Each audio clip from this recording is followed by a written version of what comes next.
See, we know that from pure geometry, the definition of a circle is nothing but the locus of the point which moves at a fixed distance from a fixed point. See, suppose I have a fixed point C and fixed distance R. Now, the point which moves such that it is always at a distance of R units from this point C. So that we call it as that locus, we call it as the circle. Now, using this definition of locus, let us write equation to the circle having center as a comma b and radius r. See, the fixed point is given to be a comma b and the fixed distance is given to be r. Now let us write equation to the circle. So if p x comma y is any point on the circle, the condition satisfied is Cp is equal to r for any position of p. So this is if and only if Cp square is equal to r square. If and only if I am applying distance between the points C and P formula, I'll get x minus a whole square plus y minus b whole square is equal to r square. So this is equation to the circle having center as a comma b and radius r. We remember this as a formula. Now for fun, we expand this and study the equation. If I expand, you can see that I have x square plus y square minus 2ax minus 2by plus a square plus b square minus r square is equal to 0. So I am getting a second degree equation in x and y. I do not see an xy term. And I also observe that x square coefficient is 1, y square coefficient is 1. Those are one or two simple observations that we can make by looking at this equation. Now, I hope you all remember the general second degree equation that we saw in first year while studying pair of lines, namely s is equal to ax square plus 2hxy plus by square plus 2gx plus 2fy plus c is equal to 0. Now, I told you that this equation represents different curves in different situations, and we have seen when it represents a pair of lines. Now we are going to see when it represents a circle. There is a theorem which says that if a is equal to b and obviously not equal to 0 and h is equal to 0 and g square plus f square minus ac is greater than or equal to 0, we are going to see that this equation represents a circle. So let us see that one. I wrote the same statement over here, so I'm going to take away this part whatever I wrote here. Now, using the given information, this s equal to 0, it transforms to ax square plus 2hxy, h is 0, so I don't write that, by square, it becomes ay square now, plus 2gx plus 2fy plus c is equal to 0. Now we have to show that this equation represents a circle. As a is not equal to 0, I'll divide throughout by a. I'll have it as x square plus y square plus 2g by a into x plus 2f by a into y plus c by a equal to 0 I get. Now to complete the squares here, I add the missing constants so on both the sides. So I get x square plus 2 times g by a into x. So to complete the square here, you can see that I need g by a whole square. So that I'm going to add on both the sides. I'll have it as g square by a square on the right side. Plus the remaining terms I'm writing y square plus 2 times f by a into y. again to complete the square, I need f by a whole square, which I am going to add on the right hand side. That is f by a whole square. And I am going to send this constant term to the right hand side, so I will get c by a. Now you can see that this is like completing the square here, x plus g by a whole square plus y plus f by a whole square is equal to, taking LCM on the right hand side, I'll have it as g square plus f square minus ac by a square. Or I can put it in the form x minus of minus g by a whole square plus y minus of minus f by a whole square is equal to root of g square plus f square minus ac by mod a. You see, we have already used the hypothesis that a is equal to b not equal to 0 and also h is equal to 0. But so far we haven't used g square plus f square minus ac greater than or equal to 0. Now that part we used here. You see, that is what made us to take the square root. It makes it sensible now. Okay, and I missed to write a whole square.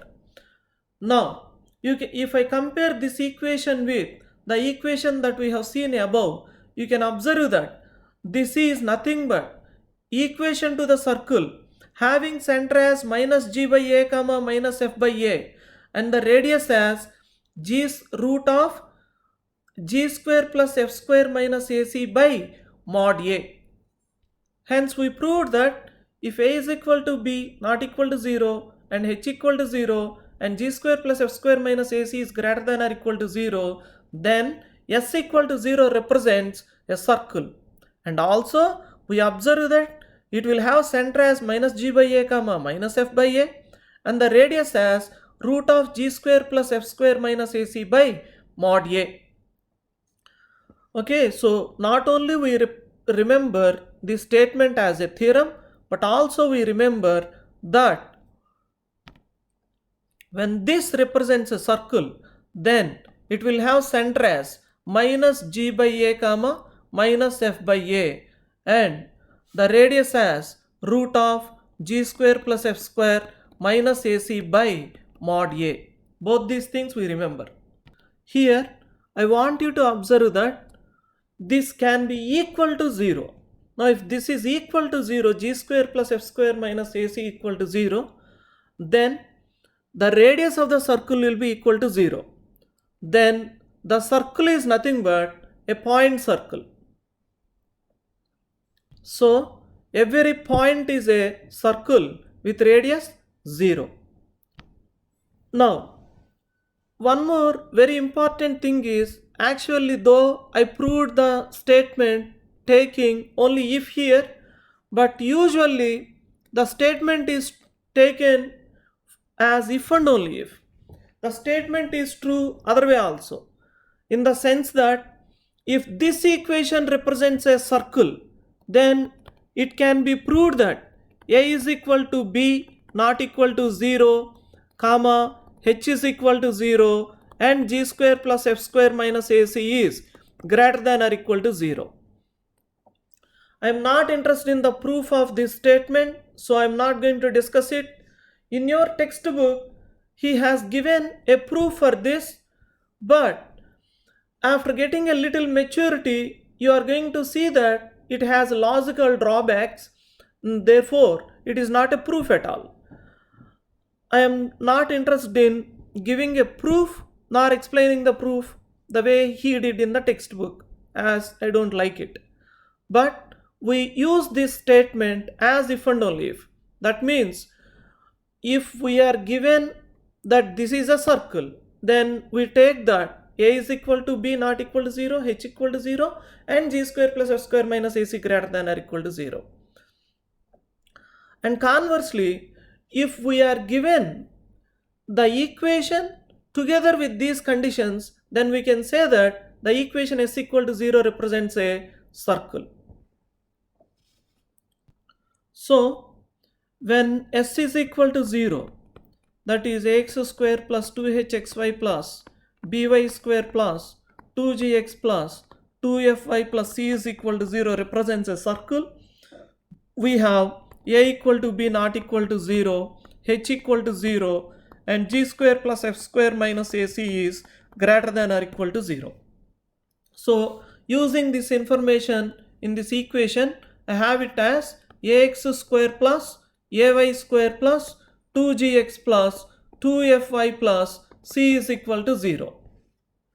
Now as a is not equal to 0, I can divide it by a and I'll have it as x square plus y square plus 2 times g by a into x plus 2 times f by a into y plus c by a is equal to 0. Or I can write the same thing as x square plus y square plus 2, let me call this as g dash x plus 2, let me call this constant as f dash y plus this as c dash is equal to 0. So ultimately, if this represents a circle, then that equation can be put in this form. So from now onwards, if I have to take equation to a circle, then what I simply do is, instead of taking the equation like this, I am going to take in this form. Okay, so in the equation we are going to show x square, y square, x, y and constant terms. So it's going to be, so I can simply write like this: x square plus y square plus 2px plus 2qy plus 2r is equal to 0. You can use any three symbols here. So for fun, I simply use the symbols. I simply use the symbols G, F, C only instead of P, Q, R. So I simply go for 2gx plus 2fy plus R is equal to 0. I mean C is equal to 0. That is what I'll take as equation to the circle. We call this as general equation of a circle. You see, if you remember, in straight lines also we have seen different forms of a line. First, after giving point slope form, 2-point form and all that, we even went to general equation of a line. Likewise, here also we are going to see different forms of circle. Earlier we have seen equation to a circle given center and radius. Now we have seen the general equation of a circle. So next time onwards, if I have to take equation to a circle, usually I am going to take the equation to the circle in this form. We call it as, whether he called it in the textbook or not, but I am going to call this as general equation of a circle. So you can see that if from now onwards in this chapter we are going to call this expression as S. Even in the textbook is going to call this as S. So in the pair of lines, when we said S, it stood for this quantity. This one we called it as S in pair of lines. But in the chapter on circles, from now onwards, whenever I say S, I mean to say x square plus y square plus 2gx plus 2fy plus c. That's all. So if S is equal to x square plus y square plus 2gx plus 2fy plus c is equal to 0 represents a circle, then its center is going to be minus g by a. Here you can see that a is 1, minus g by a comma minus f by a. A b, that is also 1. Therefore I have it as minus g comma minus f. This is center.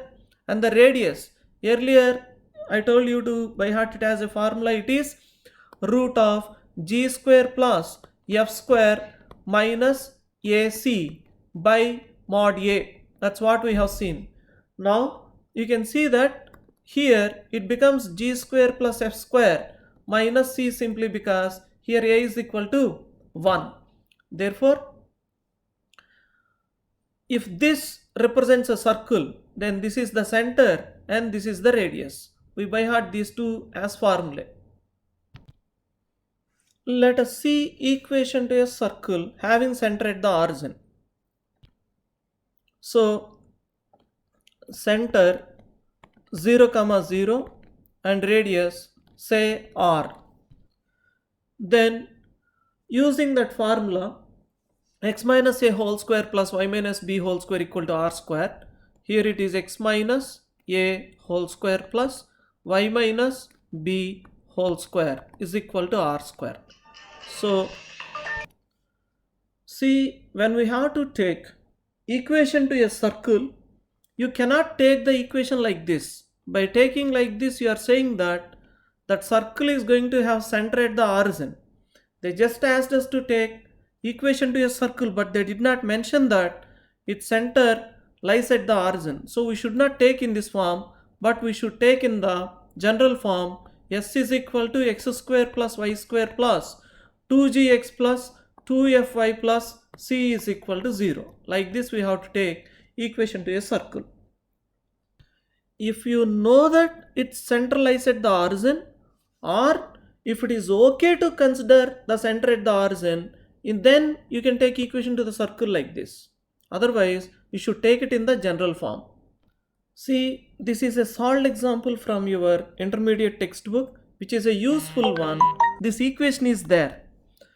Now, if this is going to satisfy one point in the plane, any one point in the plane, then we are going to prove that it represents a circle. Now for that, first of all, I want you to observe that this equation is of the form ax square plus 2hxy plus by square plus 2gx plus 2fy plus c is equal to 0. Now, when does this represent a circle?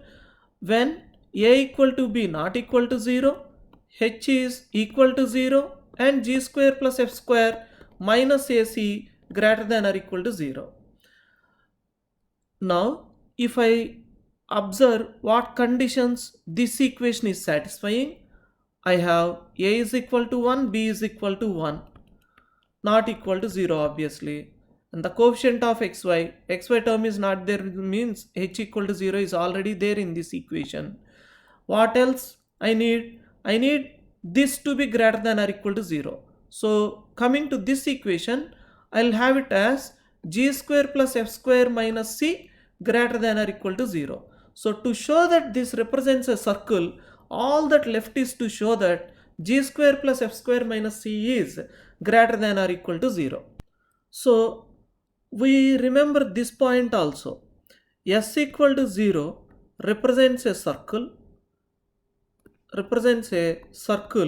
if and only if g square plus f square minus c is greater than or equal to 0.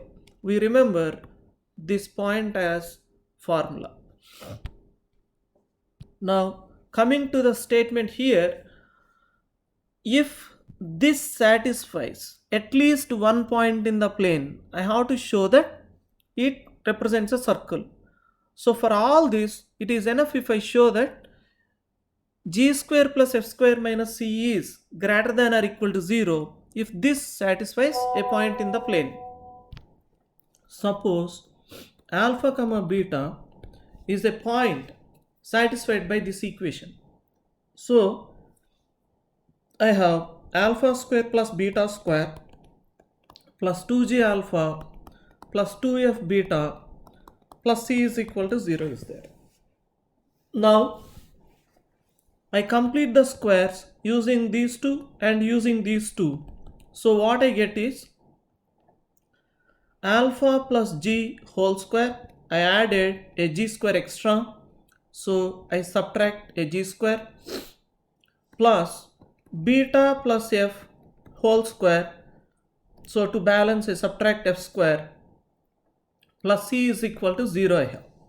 Now from this I observe that g square plus f square minus c is equal to alpha plus g whole square plus beta plus f whole square. So as these are all real numbers, we know that this is greater than or equal to 0. So we have proved that if it satisfies a point, then g square plus f square minus c is greater than or equal to 0, that means it represents a circle. This point is very useful while doing problems. So, to show that this equation represents a circle, now I have two ways. One is show that either g square plus f square minus c is greater than or equal to 0, or simply show that it satisfies a point in the plane. Now we see intercepts made by circle on the coordinate axis. See, I have the circle s is equal to 0. Okay, suppose this is x-axis. Now we already said that this is called intercept made by circle on the line. We are going to find its length now. Now to find its length, we know that here the center is minus g comma minus f. We also know that if I draw perpendicular from the center, it meets the chord in the midpoint.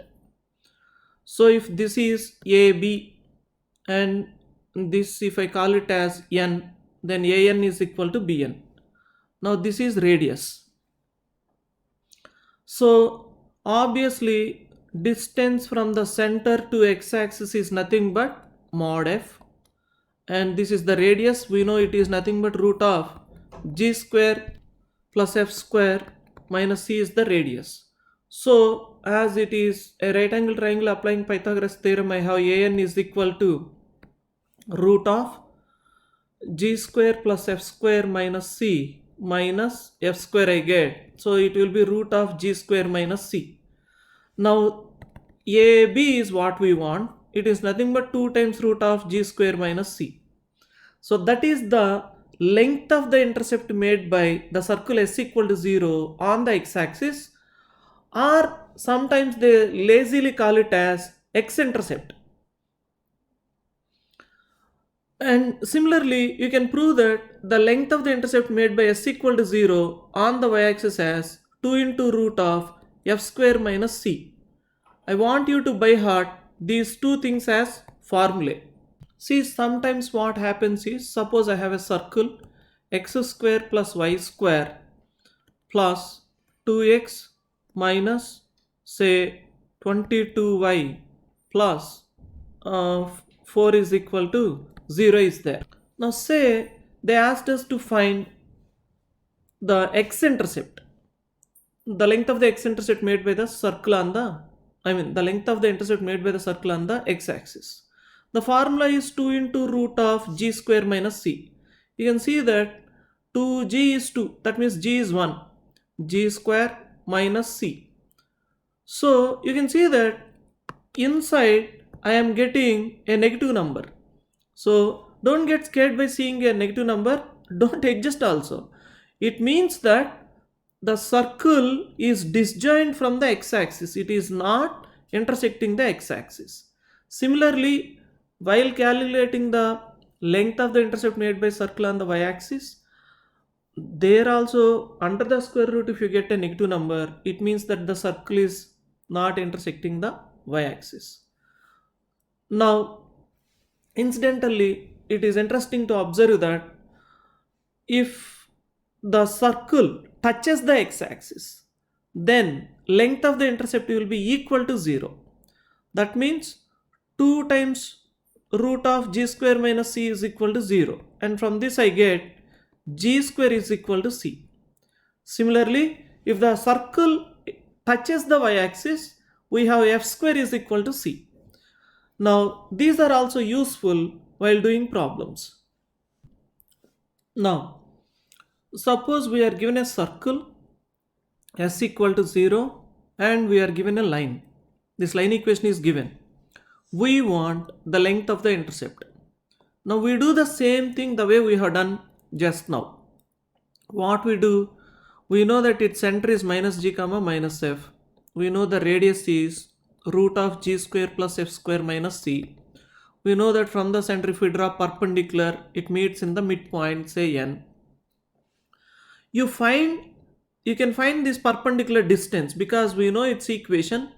You simply find the perpendicular distance, that is from center to the line. Then you will get, if I call the center as C, you will get Cn. You have Cn, the radius AC you have, so you can find An using An square is equal to AC square minus Cn square. You get An. So 2 times An will give you the length of the intercept made by the circle on the line. This working rule is useful while doing problems. Okay, here he is going to give us extremities of diameter of a circle, endpoints of diameter of a circle. Say this is A, x1 comma y1, and this is B, x2 comma y2. I have to find equation to the circle. You know that to find equation to the circle, what all we need is center and radius. Now you know how to find the center, and also you have you can find the length of the diameter, therefore you can find the radius. So once you have center and radius, you can write equation to the circle having x1 y1 and x2 y2 as extremities of diameter, and you will have the equation as x minus x1 into x minus x2 plus y minus y1 into y minus y2 is equal to 0. And we are going to by heart this as a formula. You see, what some people do is, instead of doing like this, they say that if you take any point P on the circle x comma y, then we can write equation to the circle following the locus of the point P. They say that AB subtends a right angle at P, and therefore you can simply say product of the slopes of AP and PB is equal to minus 1. So they say slope of PA y minus y1 by x minus x1 into the slope of PB y minus y2 by x minus x2 is equal to minus 1. And then they take the cross multiplication and bring everything to one side, and then they say they are getting this equation. I am not interested in following this particular proof because we know that it has its logical drawbacks, like the slope. Every line need not have a slope, so we don't know whether AP has slope or not in all the cases, and similarly BP need not have slope in all the cases. So as it has technical difficulties, I am not interested in giving the proof like that. Now it is up to you what you want to follow, but whatever the way you follow, ultimately this is the equation to the circle having x1 comma y1 and x2 comma y2 as extremities of a diameter. This we by heart as a formula. We have to find equation to the circle passing through the points 0 comma 0, a comma 0, 0 comma b. I want you to observe that it's 0 comma 0, a comma 0 and 0 comma b. Obviously those are three distinct points. Now you can see that we have a right angle triangle actually.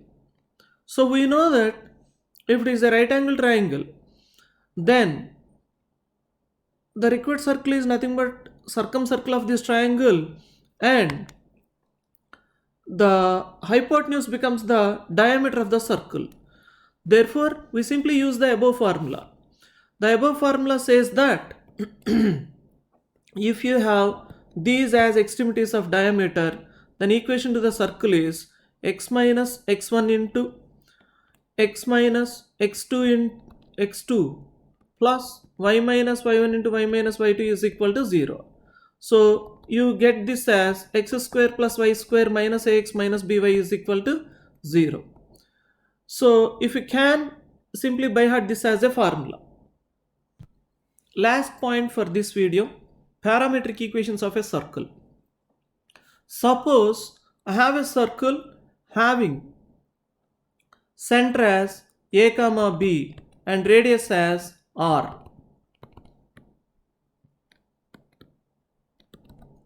Then its parametric equations are given by x is equal to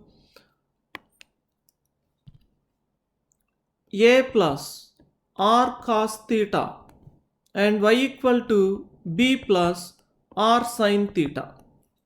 Or for fun, in the place of a and b, if I write x1 comma y1, then these are parametric equations of the circle where theta lies between 0 and 2 pi.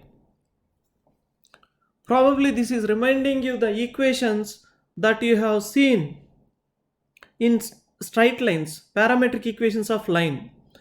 They look the same. The difference is, in the case of line, theta was constant, r was the parameter, whereas here r is constant and theta is the parameter. So these are the parametric equations of a circle where x1 comma y1 is center of the circle and r is the radius.